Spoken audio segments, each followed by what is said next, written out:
going to move this. So thank you very much for having me here. It's a real pleasure.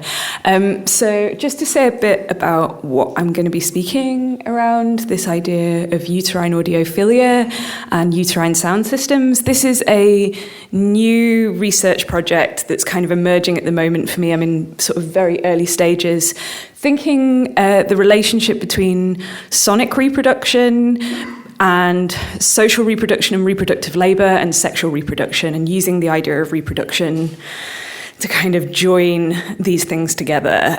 So it's a kind of early project, and this is one aspect of this kind of multi-dimensional concept of reproduction that I've been looking at. So I'm going to read, so please forgive me for doing that, but otherwise I'll talk about something completely different. And this is as well going to be picking up on some of the themes that we've been talking about this morning, perhaps is not so optimistic about the present or indeed the future, and certainly we'll be picking up on some of the things that Robin James was speaking about earlier as well. It is often said that children are our future. So sang George Benson in 1978 and Whitney Houston in 1985. Of course, the futures that children produce can be good or bad, progressive or dystopian, and are often determined in relation to racialized and geopolitical boundaries. For Benson and Houston, children need to be taught well so that they can lead the way. With care and education, children can be instilled with a sense of pride that will aid their success. Likewise, as Lee Endelman has highlighted, the imaginary of the future child and the child's future is frequently mobilized as a motivation for political action. Social transformation becomes fighting for our children. In populationist discourses, by contrast, which we have seen, which have always been there, but have been in vogue once again recently, the figure of the child is a site of anxiety. The future child and the future of the child is one of scarcity, unsustainability, and environmental and financial chaos. Both optimistic and pessimistic futurities are entangled and exemplified by neoliberal figurations of the girl. The girl, as Michelle Murphy notes, is an iconic, racialized, and heterosexual third world figure whose personal future is our political future. She is a transnational icon of rescue and investment. The girl is a ticking time bomb of risk. Without investment, her life will be unproductive. Facing a life of early motherhood, poverty, and disease, she will make little economic contribution. With investment, however, the girl becomes a signifier of economic prosperity. She will be educated, help her community, start her own business, change the world. I'm really fascinated how I start doing kind of Tony Blair hand gestures when I'm doing this. The girl may be either a contributor to, or with investment, the resolver of the world's mess. Investment in the girl also serves to reduce the number of future children, so goes this logic, insofar as education has been understood to be effective at reducing births and is cheaper than contraception. So this is Michelle Murphy's analysis. And since fertility reduction has been tied to higher gross domestic product per capita, investment in the girl has been understood to offer high and multiple returns. As neoliberal imaginations of the girl suggest, the figure of the child and the notion of nuclear family more generally are intimately connected to the socioeconomic histories of capitalism. Indeed, the figure of the child, as that which is morally, economically, and socially distinct from the realm of the adult, might currently be in crisis. And by this I mean something different from the kind of children watch television too young or use iPads too young kind of rhetoric. As Paul Recruit has convincingly argued in his recent book about popular music and childhood, the crumbling of the boundaries that separate the private from the public, the home from the factory, work and leisure, productive and reproductive labour that has accompanied neoliberalism and finance capitalism threatens not only the spaces of childhood, but also its temporal coordinates. As finance capitalism enters into the household in search of profits, as every element of life becomes a potentially tradable security, including education, health, care, and child rearing, the common association of the child with leisure and enjoyment becomes increasingly precarious. The figure of the girl also suggests that it is not just into the household into which finance capitalism enters in search of profits. It also extends its frontiers into the reproductive body and into the first home of the uterus. It has done so as part of biocapitalism, an economic model that seeks to extract value and wealth from forms of life, that is, human experience, its affective sensorial registers, and reproduction broadly conceptualized. The extension of the frontiers of frontiers into the reproductive body can be perceived in relation to the relatively recent phenomenon of prenatal speakers and sound systems. With patents for prenatal learning sound systems dating back to the late 1980s, there is now a range of devices and designs available to expectant parents. And just in case anyone thinks I'm making this up, I'm definitely going to make it clear that I am not making this up. These sound technologies offer multiple benefits, from soothing away stress to increasing the efficiency of ultrasonic scans by encouraging fetal movement.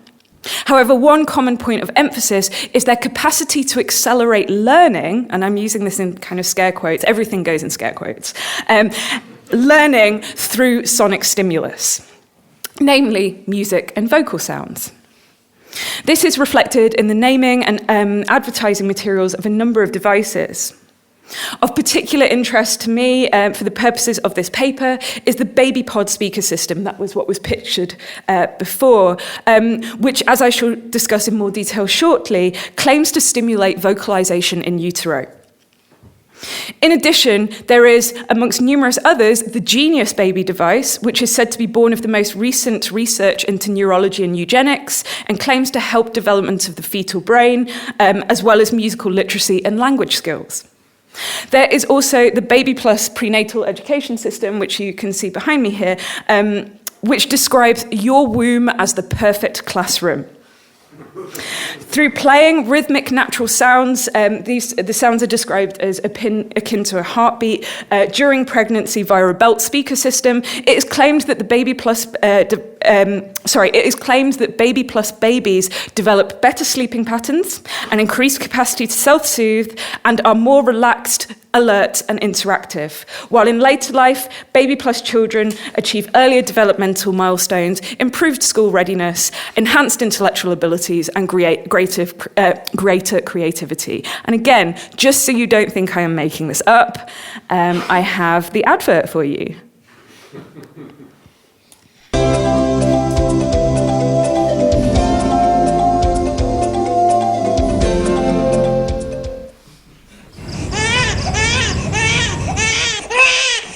Sounds familiar? Have you experienced weeks of sleepless nights and stressful days? Most newborn babies are easily stressed and difficult to care for.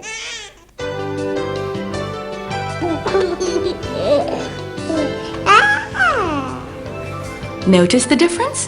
Babies with the Baby Plus advantage are scientifically proven to be more relaxed. They cry less, sleep better, nurse better. They are less fussy, more alert and aware. Baby Plus babies are curious, creative, content, and when they grow up, they show their maturity in amazing ways. They are independent, happy, energetic. They learn, understand, and pick up new skills much faster. What makes Baby Plus babies special? Baby Plus prenatal education system. With over 20 years of research, Dr. Brent Logan, a developmental psychologist based in the US, found a technique that would optimize the effectiveness of prenatal enrichment. And the result? Baby Plus. The Baby Plus prenatal education system begins the learning process even before your baby is born. The Baby Plus unit contains a series of 16 weeks of audio lessons that comprise of specifically designed rhythmic sounds that resemble a mother's heartbeat. This is in fact the only language that your baby understands. And as your baby compares the sounds of Baby Plus to the familiar sounds of his mother's in a natural fluid environment, the learning and thinking process begin. This auditory exercise strengthens your baby's cognitive function at a time when it will have the most impact, with benefits that last a lifetime. This is why mothers have reported that their child seemed to be more mature than other kids of the same age, and they tend to pick up new things and learn so much faster. Baby Plus is a profound educational tool based on scientific theory, supported by extensive research and worldwide studies. It is the only system of its kind to receive a United States patent. For over 17 years, Baby Plus parents have benefited from their Baby Plus experience. Baby Plus, the safe, simple and a scientifically proven prenatal education system every child deserves. So, there's a lot going on here. I'm not, by the way, science, the kind of general figure, the spectre of science is doing a lot of work in these discourses, and I'm not going to spend too much time unpacking the science behind this, although there are some kind of basic anatomy things that I think we kind of need to pay attention to, which I'll come on to shortly. But yeah, like I'm very aware, acutely aware of the role that science is playing, you know, broadly conceptualized in these things. So, these technologies are imagined to enable future children to begin developing cognitive skills earlier than ever before.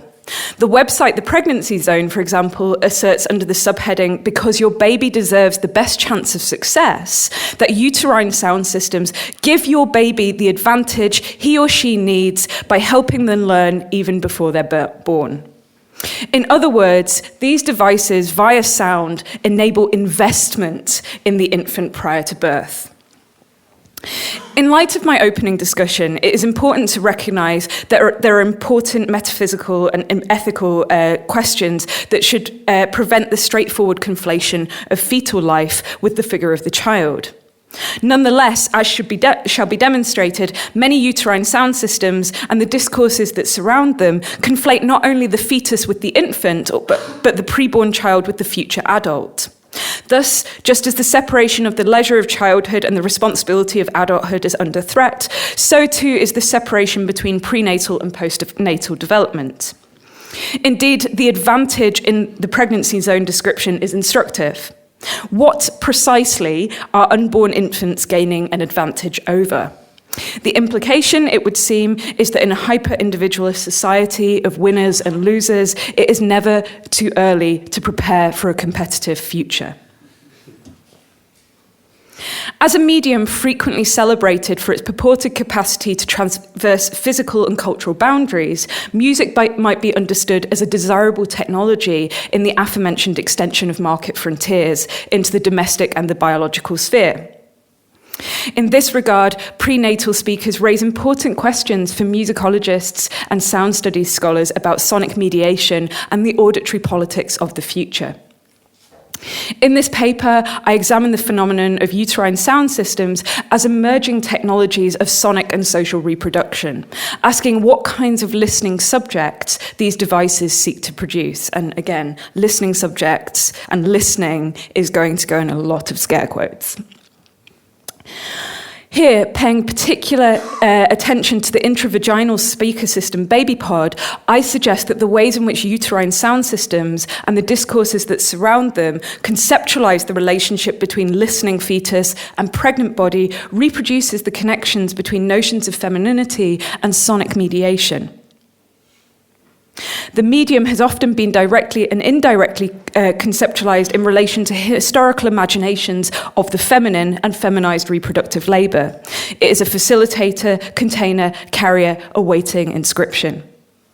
Via Zoe Sophia's account of container technologies, I want to suggest that prenatal speakers render the pregnant body a feminized sonic medium. In this regard, the devices both resonate with material discursive formations of neoliberalism and biocapitalism, as well as long-standing gendered popular music discourses of fidelity and audiophilia. It's going to get worse. In December 2015, the Spanish company Babypod, in collaboration with the Spanish singer and 2009 Eurovision entryist Soraya Arnelas, held the first concert for fetuses. Attended by 10 future parents, the show consisted largely of acoustic covers of Christmas songs and carols transmitted to fetuses using the Babypod intravaginal speaker. So, again...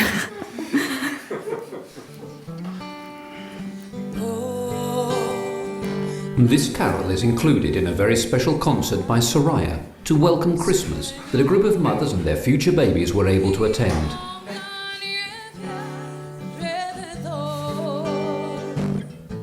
The unborn babies were in the crowd thanks to Babypod, a revolutionary device designed to broadcast music inside the vagina.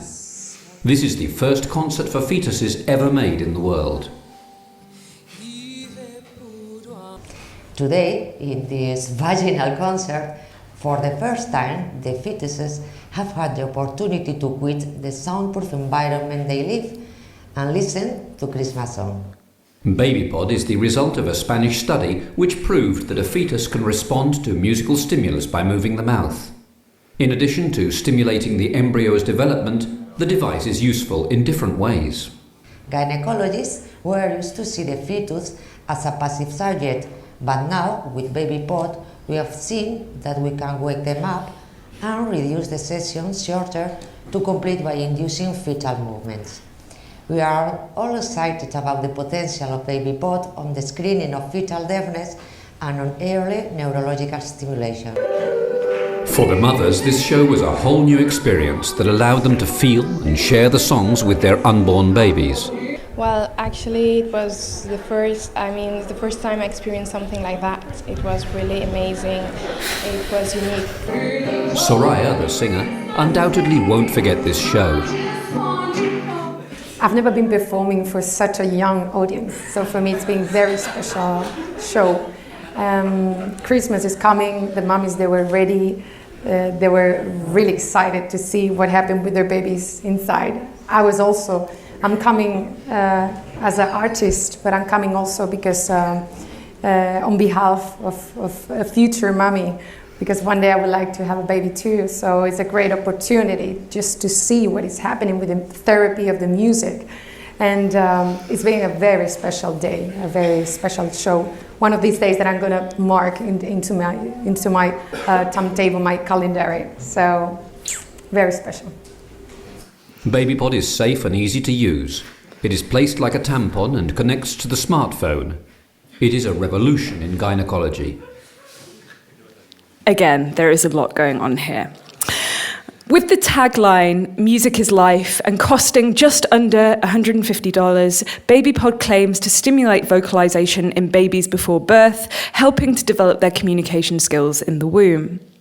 Consisting of a specifically designed speaker that can be connected via a mini jack cable into a phone, MP3 player or laptop, the company states that Babypod can be used from the 16th week of pregnancy when it is claimed fetuses perceive sound as distorted whispers. The device was developed via the Catalan-assisted reproduction centre Institut Marquès, which has been researching the impact of music on in vitro fertilisation and embryonic development. Following up the concert for fetuses, the Institute recently held a concert for embryos with the Spanish singer-songwriter Antonio Orozco singing to 380 embryos in an IVF lab. Babypod claims that when music originates outside the pregnant person's body, it is prevented from reaching the fetus, or its audibility is significantly reduced. By comparison, they claim that an intravaginal speaker enables direct communication with the fetus. I'm going to return to this point later because it's significant.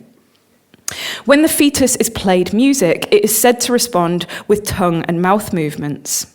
These are, in turn, equated with attempts at vocalization and thus with communication development and language learning. So we've kind of got the conflation of a number of things here, kind of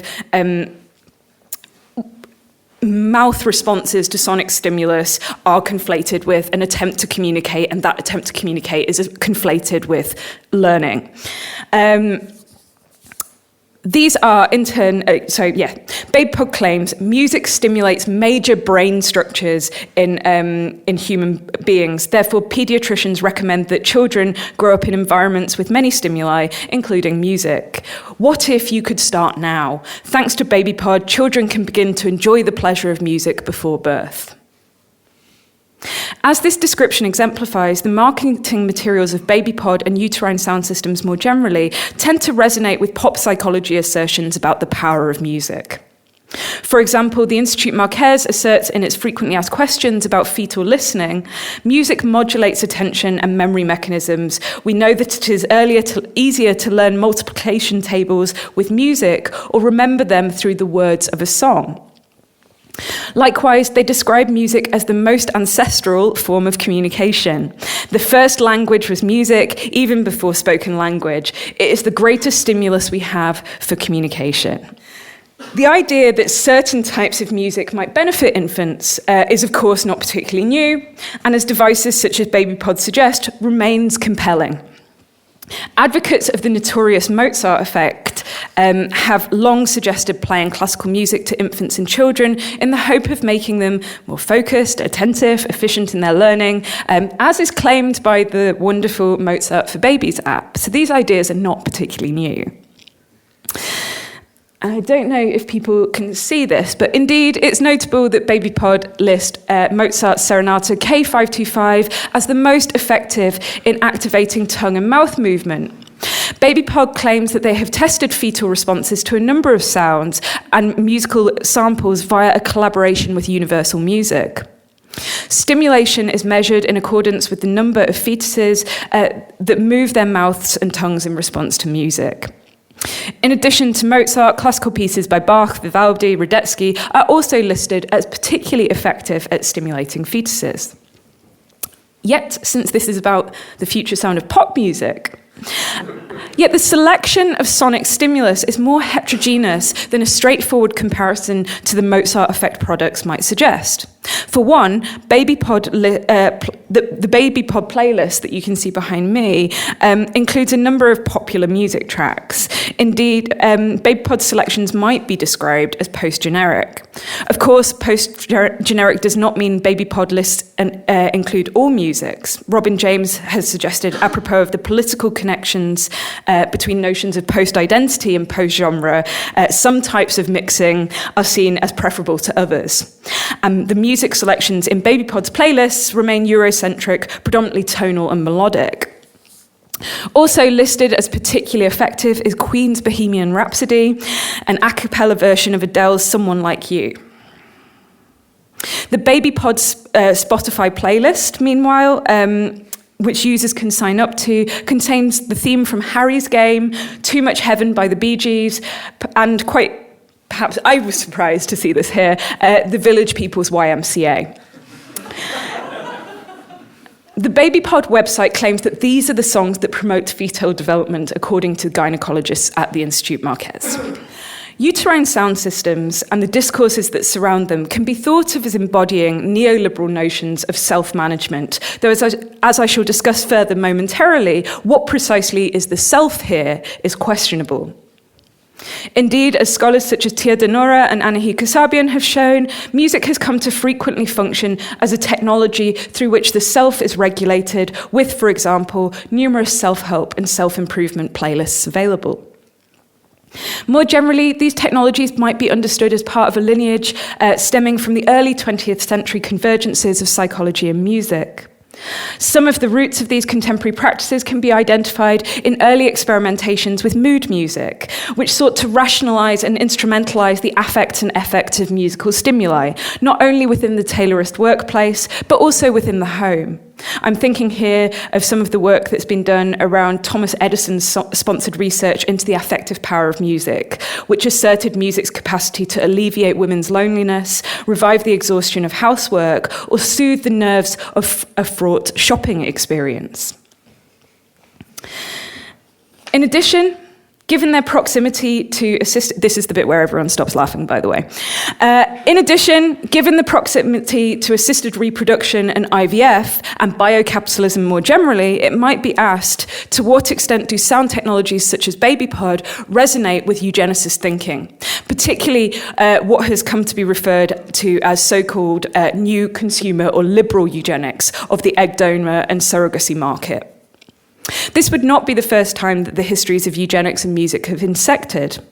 Alex Cohen, for example, has highlighted the development of musical eugenics in the 1920s, which emerges from the convergence of sciences, particularly biology and psychology, industrial capitalism and racism. Cohen identifies the attempts to establish musical talent and genius as hereditary by Carl Seashaw and George Eastman, the former of which sat on the Eugenics Committee of the USA and was closely associated with the eugenicist thought leaders such as Charles Davenport and Madison Grant. It would be inaccurate to suggest that uterine sound system technologies are explicitly conceptualized apropos of eugenics, although some do refer to themselves as being informed by eugenics research. While they may claim to stimulate neurological developments in the music, they do not propose genetic intervention. Well, nonetheless, in keeping with neoliberal consumer eugenics, uterine sound systems tend to posit the individual fetus as something to be improved upon. And the earlier the interventions are staged to begin this process of improvement, the better. Music, meanwhile, is the primary medium through which this improvement takes place, improving the cognitive capacity and thus helping to ensure the success of the future child. Furthermore, in its section on possible medical uses for the sound system, and you might have picked up on this in the video, Babypod does suggest that the device could be used in the prenatal diagnosis of deafness. The Institute Marquez states, and again, the science of this is kind of ropey, states that deaf people can hear vibrations but not music. Until now, there has been no method for diagnosing deafness before birth. This diagnosis could not be made until the children was 1 or 2 years old. The earlier the diagnosis, the sooner treatment options can be addressed. However, the Institute does also caution, failure to respond to the music during the scan does not mean they do not hear, and the baby may respond to in another. So, I'm not just talking about hearing here by an accident. I think that this kind of idea of the hearing or listening fetus is something we need to unpack here. Given the emphasis on music rather than non-musical sound, noise or vibration, and the conflation of prenatal and postnatal capacity in these discourses, one might ask, what kind of perception, to use the term broadly, do these technologies enable? In the Babypod literature, the fetus is interchangeably referred to as hearing, listening, and perceiving music. Babypod insists that if the fetus is to perceive music just like us, that is, with the same intensity and clarity, the mediation needs to take place from within the body. Likewise, fetal reactions to music are they're very keen to distinguish these responses from autonomic movements. Babypod are careful to assert that the mouth and tongue movements are not reflexive responses to vibration or touch, but responsive gestures to hearing, listening, and perceiving music. And you can kind of see some of this going on behind me. To claim that a fetus perceives music just like us would appear to assume some degree of parity between prenatal and postnatal consciousness and cognition, discounting the specificity of the uterine environment. As neuroscientist Christoph Koch argues in a Scientific American piece on consciousness in infants, to assume that fetuses are like newborns, even preterm newborns, fails to recognize the role of the unique uterine environment in defining fetal experience. So this is Koch speaking. Suspended in a warm and dark cave, connected to the placenta that pumps blood, nutrients and hormones into its growing body and brain, the fetus is asleep. This might seem like a minor or obvious point, but it's an important one that bears repeating. The fetal relationship with its environment is fundamentally different to the newborn's relationship to its environment. And this difference is obscured when the perceiving fetus is treated as synonymous with the listening child or the future subject. All will be revealed. When the crucial constitutive role of the uterine environment is overlooked, moreover, then this risks rendering the pregnant body as passive container. Here I'm invoking Zoe Sophia's notion of feminized container technologies, insofar as it may help us to understand the ways in which uterine sound systems approach the pregnant body as a feminized sonic medium. Sophia describes container technologies as an often devalued presence in the history of technology. Container technologies store, hold, accumulate, and in doing so, ensure continuity. In Sophia's account, masculinist machines and tools such as hammers, pincers, and saws are contrasted with feminized utensils such as baskets and pots, infrastructures such as railroad tracks and transmission lines, and apparatus such as brick kilns and dye vats. To bring this into the realm of the sonic, we might understand this as the distinction between the tool of the guitar and the utility of cables, between the virtual studio technology and the hard drive, between the voice and the air that it reverberates. Container technologies are feminized insofar as they are often metaphorically associated with Eurocentric philosophical notions of femininity, through descriptions as passive, inert, blank, and so on. But they are also feminized through their association with women's work and the histories of reproductive labor. Reproductive labor refers to the forms of labor that have been historically distinct from the realm of productive labor, taking place within the domestic sphere. So this is far too neat, and I'm going to come back to this. Put briefly, under capitalism, the productive realm can be understood as that which produces surplus value. While productive labor has been historically associated with the public realm, reproductive labor has historically pertained to the private sphere. This binary is by no means straightforward, and as I've already noticed, has been complicated further by finance capitalism's erosion of the domestic frontier. Reproductive labor enables productive labor to take place. It pertains to care work, domestic work, emotional labor, such as cooking, cleaning, childcare, and various forms of sex work. It is thus a feminized domain. Feminized reproductive labor is often devalued. It's often expected to fade into the background. Indeed, the apparently effortless nature of reproductive labor is often used to justify its low pay. However, it is also necessary insofar as productive labor and production more generally relies upon it. As Jordana Rosenberg notes, contra recent theoretical and aesthetic fantasies of pure productivity and creativity and innovation, there is no production without reproduction. Eating, cleaning, providing care and shelter are fundamental to the former. And I think this is something that's been coming out more and more in some of these discourses around innovation and community. There is no innovation, there is no production without the relations of care that surround that. It is this relation between productive and reproductive labor, this messy relation between reproductive and productive labor, that Sophia draws upon to refute the perceived passivity of the container. Its invisibility, its withdrawal from attention, its background status should not be mistaken for inactivity, neutrality, or inferiority.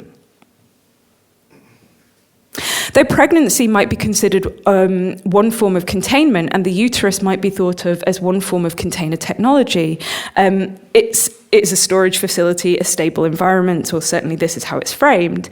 It is important to note that Sophia cautions against the feminization of containment being straightforwardly associated with women's bodies. And you might have noticed that I'm keen to avoid referring to pregnant women here, and I'm trying to kind of tear these things apart a little bit. Bodies of all genders and abilities can be understood to involve some mechanism of containment via organs such as the stomach, the mouth, and the bladder. Likewise, as with the relationship between productive and reproductive labor, the relationship between container technologies and tools is complex and entangled. Indeed, technologies that are often considered masculinist, such as computers and cars, also involve and rely upon feminized containment: hard drives, petrol tanks, metal bodies. Just as productive labor relies on reproductive labor, technological creation relies on containment and storage. In order to exemplify this, Sophia draws upon psychoanalyst and pediatrician Donald Winnicott's assertion that there is no such thing as an infant apart from maternal provision. That which is produced and its framing context, the conditions of its existence, are inseparable from one another. However, as noted earlier, the ubiquitous presence of container technologies means that they have often gone unnoticed in discussions of technology, creation, and mediation. Before I return to consider the implications of this notion of container technologies for the Babypod speaker system, I would like to demonstrate the ways in which this distinction between tools and containment and between production and reproduction and the epistemological problem that Sophia identifies.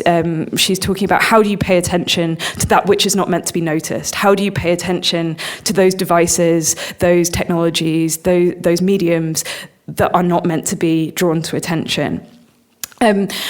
How are these things manifest in discourse of musical fidelity and audiophilia? So if we have musicology people in the audience, I hope that this makes it a little bit more applicable or familiar.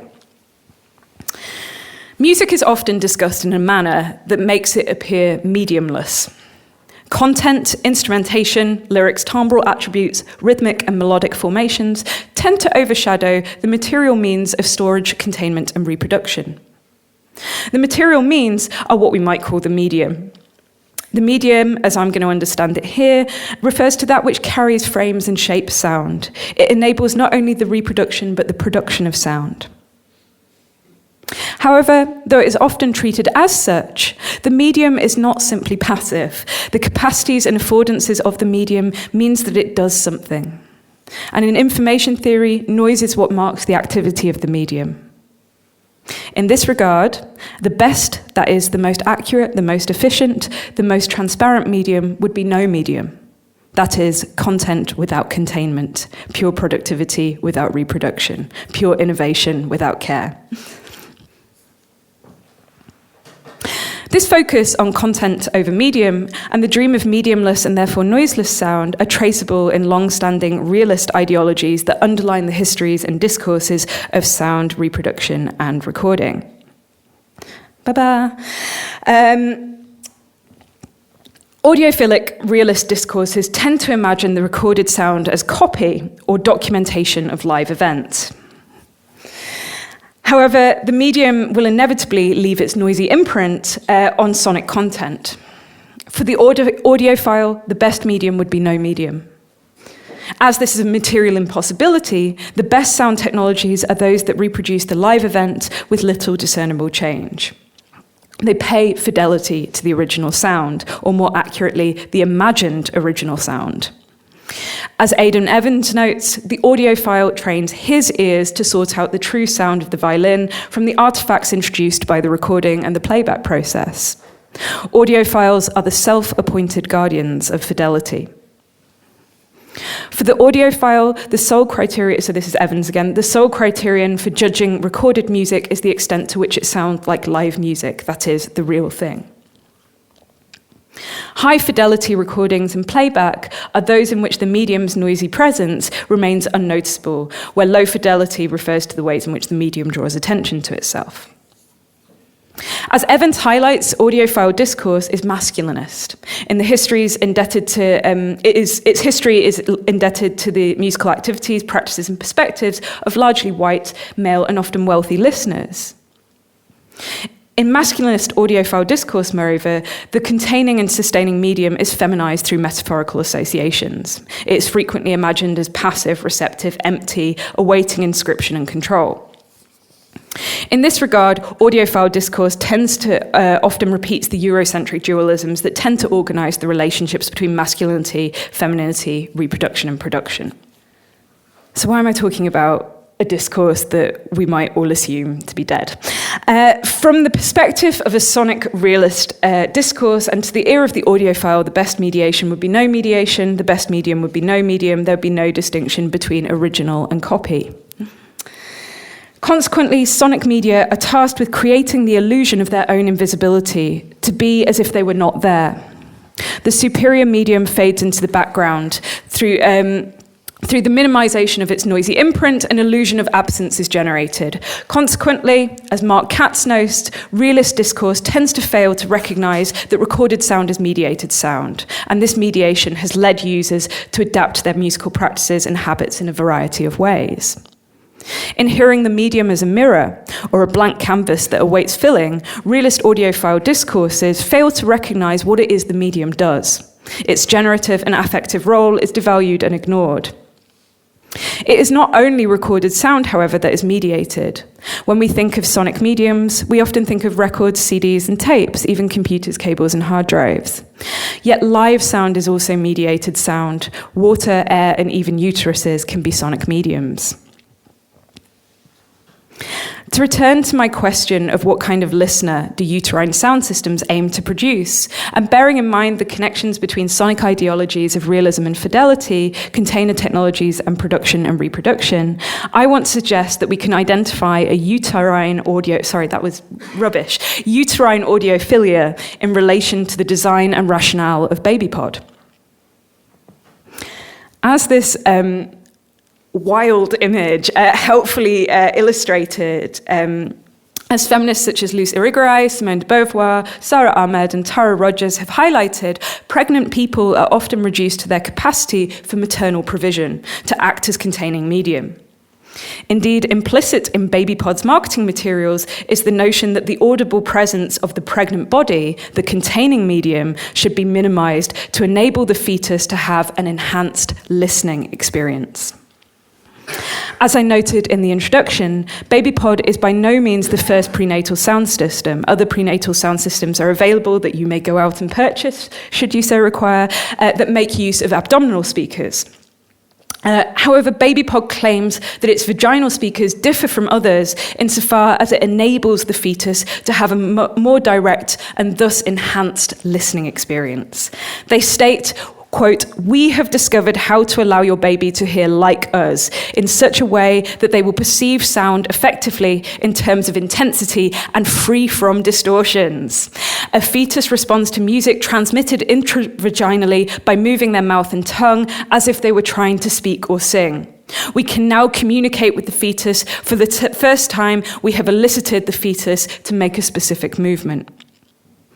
Hearing music clearly and just like us, according to Babypod, is solely possible through the vagina because the abdominal walls muffle sounds. The website states, "The uterus is a place protected from the exterior, and it is the mother's body that carries out this protecting role through multiple layers of soft tissue. These attenuate the intensity of sound and distort its journey into the uterus. It's similar to what happens when you hear a conversation in the next door room without catching everything that is said.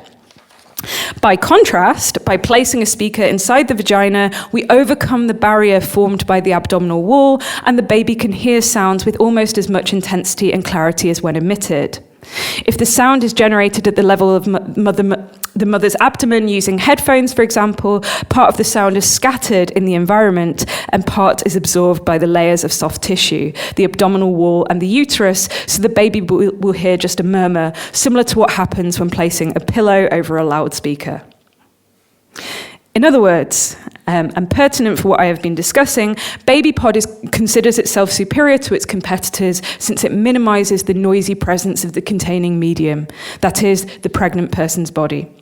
In short, this might be understood as a manifestation of uterine audiophilia.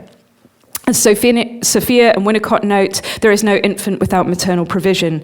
To this we might add no production without reproduction, no sound without containing and sustaining medium. No fetus without uterine environment. Yet in an auditory culture organized around fidelity, this feminized sonic medium should work to provide an illusion of its own absence, in spite of its necessity. Babypod minimizes the audibility of the containing technology, and in doing so exemplifies feminized sonic mediation and its paradoxical predicament. To be there, but sound not there. To be essential and yet sound absent. I hope you can read that. Uterine sound systems, as they have been understood here, there you go.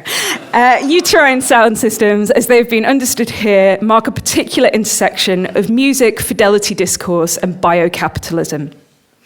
Informed by a particular manifestation of reproductive futurity, which requires the pregnant parent to sonically invest in the fetus to ensure the successful future of the child, these emerging prenatal audio technologies combine neoliberal notions of musical self-management with long-standing notions of sonic realism, audiophilia, and feminized mediation. They also reflect popular but nonetheless dubious assertions of the power of music to enhance neurological development, as well as the extension of finance capitalism's frontiers into the realm of the reproductive body and the first home of the uterus. And while I've not sought to prove or disprove the science behind these emerging technologies, I've helpfully sidestepped the question of neuroscience. I hope to have shown why these devices might be of interest to feminist sound and music scholars such as myself. Thank you.